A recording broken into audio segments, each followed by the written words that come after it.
Welcome back, my fellow YouTubies. Welcome back to my channel. Thank you for joining me again. So glad to have you back. I wanted to get back to my Awakening into the Void storytelling.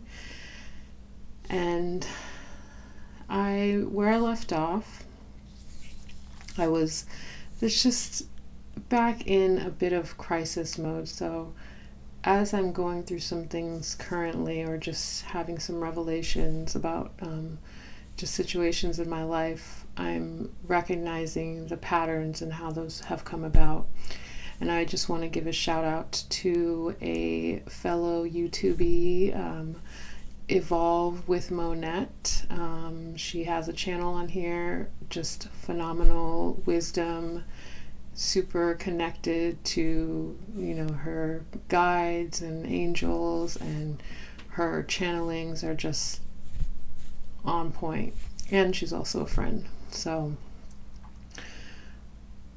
that has even furthered some revelations that I've had recently, but in those revelations, I'm recognizing the patterns that have been repeating due to my childhood and due to how I was raised and the kind of parents that I had. And it's just something that I've been repeating in the relationships that I've had throughout my life. So it's like, oh wow, it's really time to grow out of that. But to return to the story, I was in the mindset that I needed to really figure out and strategize how to escape this really toxic relationship. It wasn't romantic, it was just a new friend or a budding friendship that went awry. And just recognizing that this person did not have my best interest at heart and was trying to gain like psychic control over me, is what it felt like in looking back at it. And what's interesting is that around that same time, I was just not having direct conflict with my roommates, but just not feeling comfortable in my own space. Like I just felt very confined to my room. My roommates did not have like the cleanliness standards that I had, and they didn't have any sense of privacy. It felt really awkward. Like I just did not feel comfortable around these women. We had nothing alike, or not really anything alike, and I just didn't feel comfortable at home. So it only felt natural that I would seek friendships outside of the home. And then for those to be going awry, it was just like, I don't have anywhere safe to be. And I had developing work friendships that were kind of,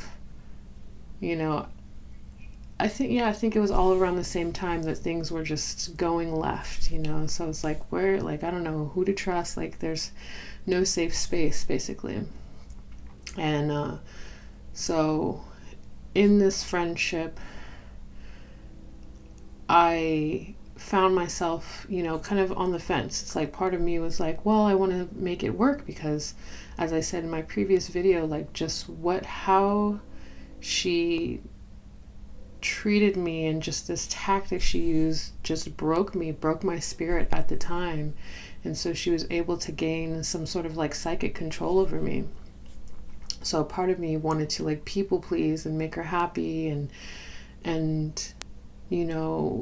try to just make even, or I'm trying to look for the word to say,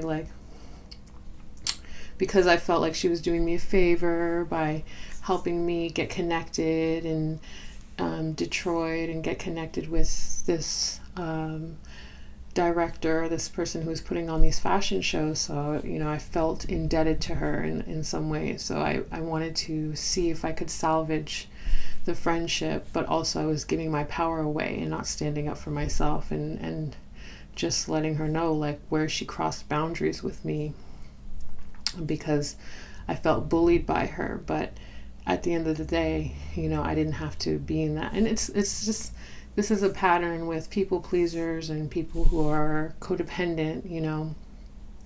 We have a fear of of abandonment. We have a fear of being alone. We have a fear of rejection. And so to avoid all of those feelings, or to confront, the initial wound that created those fears, we abandon ourselves and submit to situations that are not for our highest good and that are going to keep us in that trauma pattern. So that's what I found myself doing with this woman. Like, she mentally, spiritually overpowered me, and I submitted to her and just was going along with the shit because, again, we were doing a fashion show together. We were trying to start this art collective. There was another woman in our friend circle, and I wasn't feeling safe at home. So I was lacking so much groundedness at the time. Like, when we're not grounded, we can feel so disconnected from ourselves, from our yes and our no's, from our, from our North Star, so that's definitely where I was at the time, just still very disconnected to myself. And to top it off, I think I failed to mention this in previous videos, that I began off and on talking to the man who I had previously met, who was a lot older than me and was continuously like playing these mind games with me. So I found myself reconnecting with him and just feeling like we could rekindle something or have some sort of relationship down the line. So I hadn't quite let that situation go. So I was being pulled in all these different directions with people who, again, did not have my best interests at heart, and who were in many ways trying to manipulate my energy. And in the most way, I was submitting and succumbing to the bullshit and just allowing myself to be pulled in all these different directions from people who themselves were not grounded, and certainly not grounded in truth, and certainly not grounded in righteousness, just very hungry, spiritually lacking, empty vessels, to say the least. And me being quite ignorant and, I'm not going to say stupid, just I didn't know any better, so I was an easy meal for some of these predators, and I don't use the word predator lightly. That's exactly what these kind of people were, beings. They look for people who don't know any better that they can take advantage of. So I was definitely caught up. And so I was sort of just going through the motions when it came to the friendship with the woman and the other friend. And we were kind of gearing up for the fashion show. So there was a lot of stuff going on in the meantime that's unnecessary to talk about. But I just found myself, focusing on that moment, just putting all my energy towards that. And it was a lot. I'd never done a fashion show before.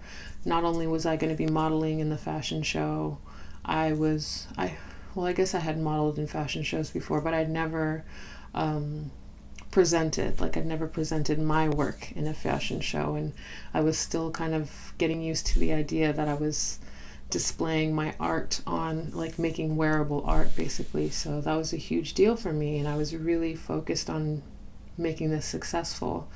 And in one aspect, this woman who was pushy and abusive was helping me in a lot of ways. So again, it's like I was split, which is what abusers like to do. They like to split us, so we're not of a sound mind, sound body, spirit, and mind.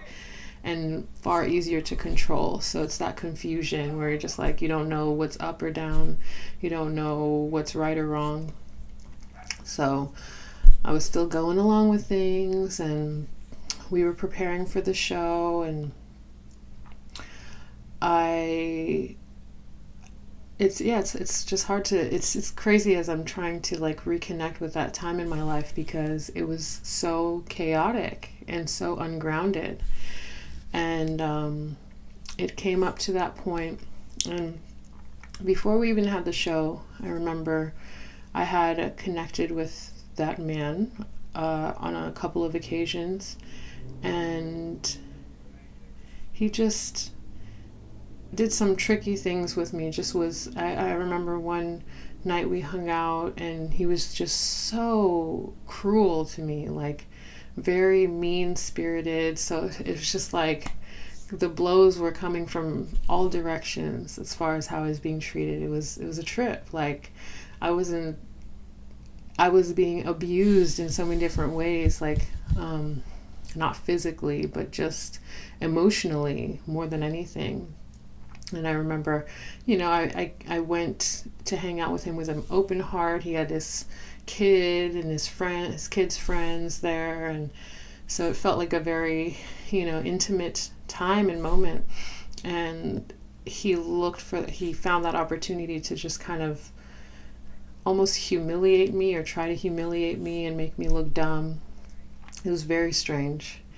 And again, I submitted to that moment, and it just allowed the abuse to happen. Instead of defending myself or leaving, I allowed this person to do that, to make me feel small and reduce me. And we ended up being intimate, and I just remember the next day feeling really drained and confused and thinking like, oh, well, I still like this person, but we've had this back and forth for, it had been like a few years at that point, and I still couldn't see the forest for the tree, or the trees. What is it? The forest for the trees? I think that's what it is.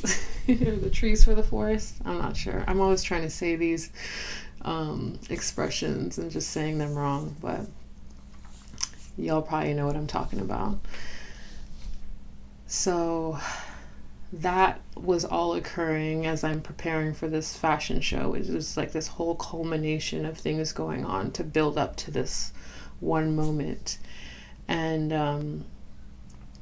I was still prepping, back and forth with these women, doing work. I remember doing a photo shoot with one of the women who's like this phenomenal model, and I got her to model some of my apparel, and my sister would come hang out with us sometimes. And I remember her specifically telling me, like, she does not like speaking of the woman who was like being abusive and psychically invading my space psychically. My sister was just like, I do not like that woman. Like, she's mean, she's rude, she's like, my sister is very, she shoots from the hip. She doesn't mince her words, and she's not afraid to express how she feels. But even she felt bullied by this woman. But she, my sister's a lot younger than me. And I was like, yeah, I at the time I was like defending her. I was like, oh no, you don't know what you're talking about. And my sister's just like, no, I do not. And I have to say that my sister on more than one occasion has pointed out people that were definitely not in the best camp, and that I should have, what is it? I just thought of that song, To the Left, to the Left. I think that's Beyonce's song. Put him in the box to the left. But I'm stubborn, so I have to learn the hard way. And she felt that way about this woman after hanging out with us a few times. But yeah, as I was saying, all of these things were happening at once. Just weird shit happening at home, not feeling comfortable being there, still being involved with this, emotionally and spiritually abusive guy, being twisted up in this, friendship with this psychically abusive, manipulative mind fuck of a woman and another friend she was caught up too. I can't say it was just me. Like, both of us were like under hypnosis of this crazy bitch, and it was wild. So there was a lot going on. And finally, actually, I have to mention this before the fashion show even happened. I remember I was like getting ready, or we were just driving back and forth doing something, and I remember hearing from that man, like, he texted me something, and like almost in distress or something like that. So I texted back, like, are you okay? Do you need anything? Like, what's going on?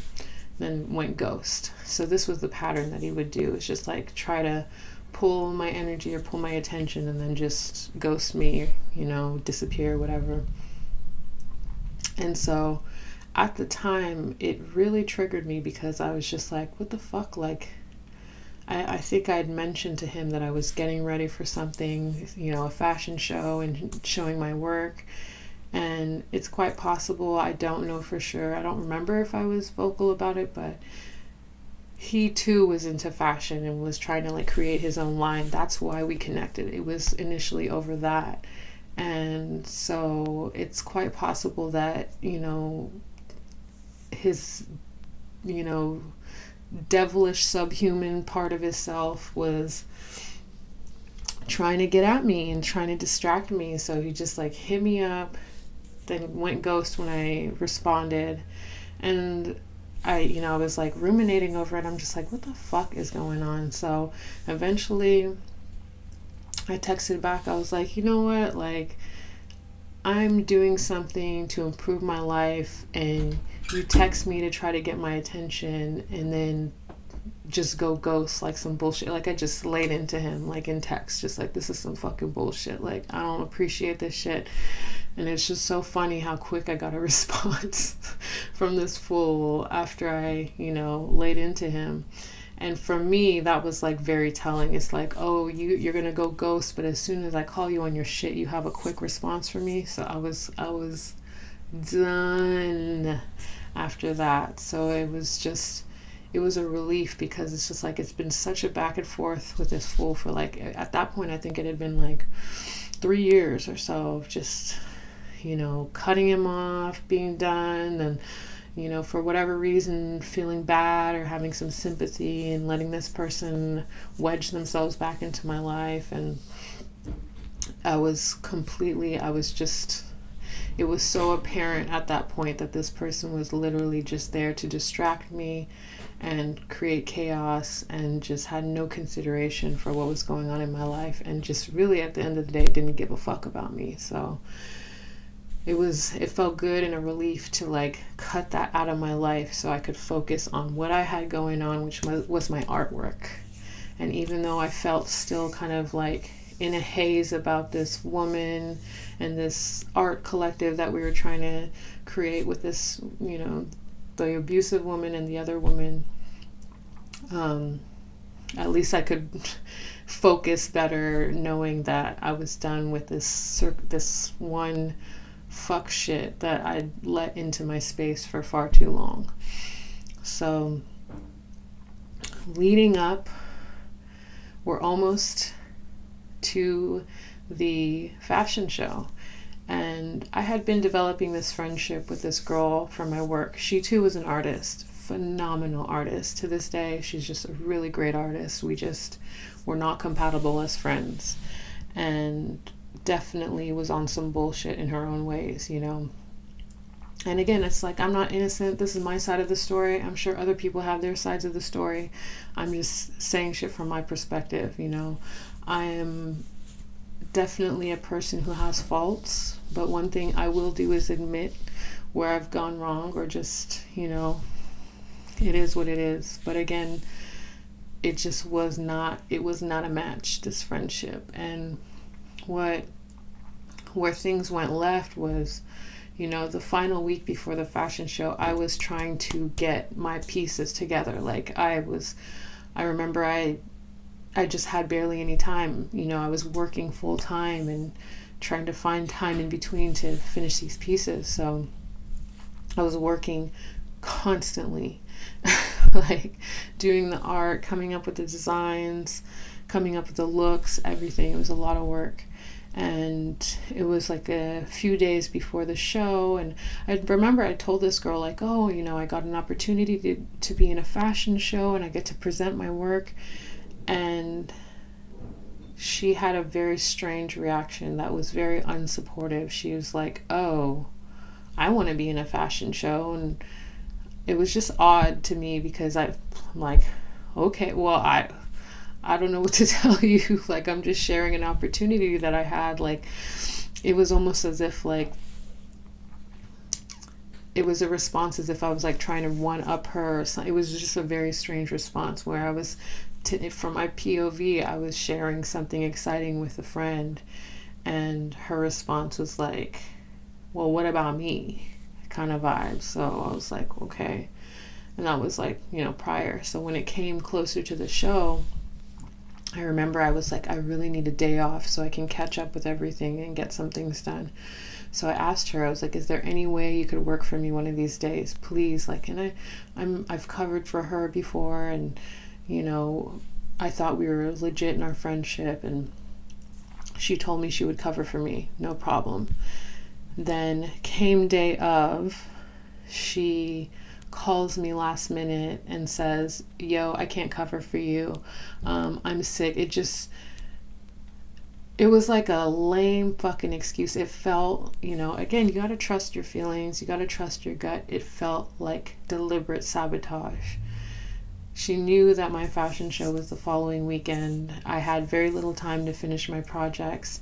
My shift, it wasn't even a full shift. It was just a half of shift. And she refused to do it. She said, no, I don't feel good. I said, you know, it wasn't even, I think she called me the day before, maybe not the day of, but I was just in shock. Like, it just felt like such a fucking deliberate sabotage. And so that was another person. Another one bites the dust. Like, gotta cut this bitch off, because what the fuck? Like, you want to be my friend, you want to collaborate on art projects, but then when I need you, you completely fucking bail on me and make up some sorry ass excuse, you know? And it was very much cop outish. And I had seen some, you know, some discrepancies in her character prior to that, red flags, as some people say. And that took the cake. So I was done. And I kind of we worked together, and I made it very apparent at work. And it's just funny because when I was done, I was very vocal about it. And a lot of my coworkers thought that I was just being, you know, over exaggerating in my reaction and being harsh and being, you know, overreactive. But down the line, they were able to soon find out that this woman was in fact full of shit, and that I wasn't wrong for reacting as I was. And it's just interesting how when you're the first one to see through someone's bullshit and everybody's late to see the whole picture of things, we often spend time alone in our truth and in our third eye being open. So that was that. So somehow, I don't know if I got the shift covered, I forgot, but I couldn't work. And I think I even skipped like the last day before the fashion show. Like, I just called in sick and I told them I can't come in. And that created a problem at where I work. And like, I got called in, they said, you know, do you even want this job anymore? What's going on? And I was frazzled. I'm like, man, I just want to do my art, you know, like, I had this great opportunity and I just want fucking support so I can get this done. So, you know, that got squared away eventually, but finally it was the show. Finally. And I will continue this on another video. But thank you for coming by. And yeah, I'll see you soon.